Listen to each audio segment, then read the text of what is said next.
እንግዲህ ከብዙ ልመና በኋላ የአብርሽ አባት እንግዲህ በተደጋጋሚ ለምኗት፣ አሁን ግን ራሷ ሰተት ብላ ወደ ቤት ገብታለች። ቤተሰቦቿም እንግዲህ ከአብርሽ ጋር እንድትቀጥል በተደጋጋሚ እየጠየቋት ነበረ። እሷ እምቢ ብላ ነበር። አሁን ግን የግድ በብልጠትም ሆነ በምንም የራሷ ማድረግ ስላለባት እንግዲህ አብረው ሊኖሩ ነው ማለት ነው። አብርሽ እንግዲህ ዛሬ ያው ትናንት መጨረሻው ፓርት ላይ ነው ያለቀው። ፓርትቱ ዛሬ ይለቀቃል። እሱ እንግዲህ የሚሆነው አብርሽ ልጅን እኔ ጋር ይሆናል ይላል። ሩታ ደግሞ እኔንም ልጅንም ያዝ እንጂ ለምንድነው ልጅን ጥለህ እኔን እንዲሄድ የፈለገው እያለችው ነበር። አብርሽ ሩታ እንድትወጣለት እየፈለገ ነው። በቃ እሱ የሚፈልገው ልጁን ማየት ነው። ሩታ ግን እንድትወጣለት ከሄርሜላ ጋር መጋጋጥ ነው የሚፈልገው። እንግዲህ ሄርሜላ ትመጣና ከሱ ውጭ ትላለች። ከቤትሽ ውጭ ሻንጣው እንግዲህ እኔ ነው ብላለች። ሻንጣውን ከቪዲዮ ላይ ታችሁታልና እንግዲህ ዛሬ ሄርሜላ ትመጣለች። ለምን መጣሽ ብላ እንግዲህ እሪባ ማለቷ አይቀርም። ግን ሄርሜላ የሚያምርብሽ ዘወር ብትይ ነው። ዘወር ብትይ ያምርብሻል ብዬ አስባለሁ። ከዛ ውጭ ጥንዶች መሀል ገብቼ ካልፈተፈት ካላፋተው ካላለያየው ካለሽ እኔ እንጃ እንግዲህ ቅሌትሽን አትርፈሽ ነው የምትቀሪ። እነሱ ተለያይተው ላይለያዩ ማለት ነው። ሲቀጥል ደግሞ ብዙ ሰዎች እንዴት ናችሁ? ደህና ናችሁ? አለው እግዚአብሔር ይመስገን፣ ክብሩ ይስፋ። ለቤት አዲስ ከሆናችሁ ላይክ፣ ሼር፣ ሰብስክራይብ አድርጉ።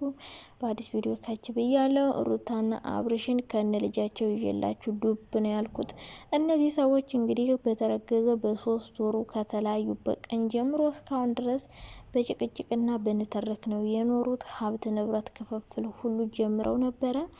አሁን ግን በአስደንጋጭ ሁኔታ ባልጠበቅ ነው ባልገመት ነው መልኩ ሩታ ሰተት ብላ አብርሽ ቤት ገብታለች።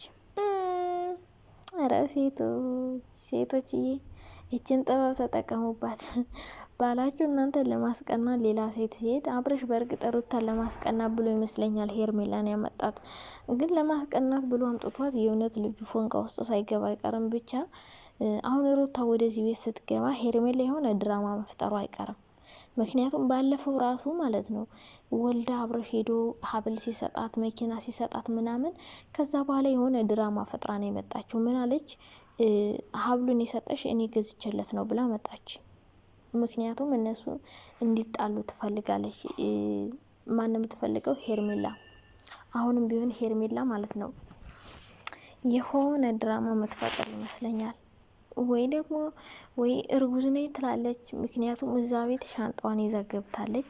ሻንጣው የኔ ነው እያለች ነው። ስለዚህ ሻንጣው የኔ ነው ብላ ከመጣች አርግዣለሁ ብላ ነው ጉድ የምታደርገው አብርሽን። የምር ሩታ እዛ ቤት እንድትወጣ ከፈለገች ማለት ነው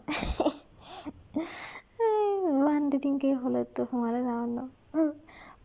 በአንድ ድንጋይ ሁለት ወፍ፣ ከሩታም ከሄርሜላ ሁለት ልጅ ማለት ነው። ሁለት ልጅ፣ ወንድ ልጅ ከሩታ ሴት ልጅ ከሄርሜ ማለት ነው። አስባችሁታል? ይህ ምርጥ ቻንስ ነው ጋይስ። አንዳንዴ ባለ ሀብት መሆን ግን እንዴት አይነት ጥቅም አለው መሰላችሁ? 2-3 አይነት ጥቅም ያለው አለይኩም። ስለዚህ ሄርሜላ እንግዲህ የምትፈጥረውን ድራማ እናያለን፣ በምን መንገድ እንደምታለያያቸው። ግን ሩታ አሁን ላይ ብልጥ የምትሆን ይመስለኛል። ምክንያቱም እሷ እንደዛ ብላ ብትመጣ ራሱ የምትወጣ አይመስለኝም። ምክንያቱም ትናንትና ሻንጣዋን አሳየቻት፣ አቀፈችው፣ ሳመችው ምናምን፣ ግን እሷ አልወጣችላትም ነበረ። ለምን? አሁን በቃ እየገባት ነው የሄርሜላ ስራ። ሲቀጥል ደግሞ እሱ እንደሚፈልጋት ማሳመን ትፈልጋለች። አብርሽ እንደሚፈልጋት ማሳመን ትፈልጋለች። ለምን? ያችኛው እኔን የሚመርጠው ከዚህ በኋላ እኔን ይመርጠኛል ብላለች አይደለ? ስለዚህ እሷኛዋን እንደሚመርጣት ሩታን እንደሚመርጣት ማሳመን ትፈልጋለች ማለት ነው። ስለዚህ የሄርሜላን ድራማ ደግሞ በቅርቡ ለመከታተል ሬዲ ነን። ምን ብላ ልትለያያቸው እንደምትችል አላቅም። ብቻ አብርሽም አሁን ሩታ እንድትነቀው እየፈለገ አይደለም። የሄርሜላን እጅ ለምዶታል መሰለ። እሷ እንድትዳብሰው እንድታቅፈው ምናምን የፈለገ ይመስለኛል።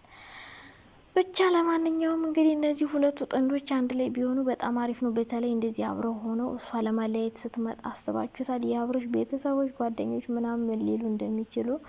ብቻ ሄርሜላ አሁን ላይ ዱላ የሚጠብቃት ይመስለኛል። ሩታ ራሱ አልፋታትም እያለች ነበር። እንዴ ምን ሆናችኋል?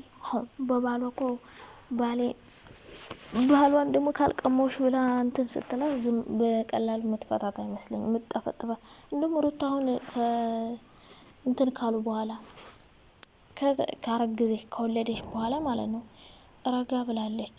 ጥፊውን ራሱ ተተዋለች አትሉም እንዴ? አታስታውሱም እንዴ? ጽጌን እንዴት በጥፊ እንደወለወለቻት ደርግማ እንደጣለቻት እንዴ! ሩታን ጥፊ የሚያልቀመሰ ሰው የለም እኮ ፍቅር ጽጌ። ሲቀጥል እኔ ቤት መታችሁ የምትሳደቡ ሰዎች አላችሁ። እረስቼላችሁ ነው። ምን ማለት ነው? ምን ማለት ነው የምትሳደቡት? ምን አስባችሁ ነው? ጉድ እኮ ነው እናንተ። ሆ ማይጣ ላይ ድረስ ነው የሚባለው። እና አብርሽና ሩታ እንግዲህ አብረው ሊኖሩ ነው፣ መኖር ሊጀምሩ ነው። ሩታ መታለች። አብርሽ አብረው እንድትኖር ባትፈልግም በግድም ቢሆን ሩታ ወደ ቤቱ መታለች። ስለዚህ ሄርሜላ አዲስ ድራማ ትጀምራለች። አርግሻለሁ ብላ ሩታ ከዛ ቤት በንዴት እንድትወጣ ትፈልጋለች። ሩታ ደግሞ አሁን ላይ ሄርሚ ምን እያደረገች እንደው ስለገባት እዛ ቤት መውጣት አትፈልግም። እዛ መውጣት አትፈልግም። ገባቸው አይደለ? አሁን ልጅቷ ሆም ብላ እያጣላቻቸው እንደሆን ገብቷታል። እና ቤላ ራሱ እንደዛ ሲቀየሩባት በቃ አሁን ላይ በጥበብና በዘዴ አብርሽን የግሏ ለማድረግ ትሞክራለች ማለት ነው ሩታ። አሁንም በጥበብ እርጉዝ ነኝ ብላ ብትመጣ እንኳን ሌላ ነው ያረገዝሽ ብላ መከራከር አለባት። አብርሽ ደግሞ የሩታ ሁኔታ ግራ ስለገባው በአንድ መቀየሯ እንደዚህ መሆኗ ግራ ጋብቶታል። ስለዚህ አብርሽም በሩታ እርግጠኛ አልሆነም። እሷ ስትቀርበው የሆነ ነገር ለማድረግ ስትሞክር እሷን ለመቅረብ እየሞከረ አይደለም።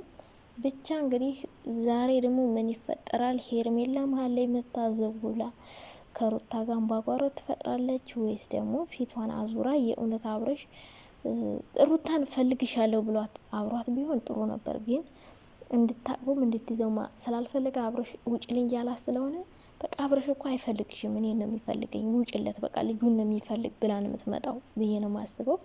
እንግዲህ ድራማውን እንከታተላለን ማታ ማለት ነው።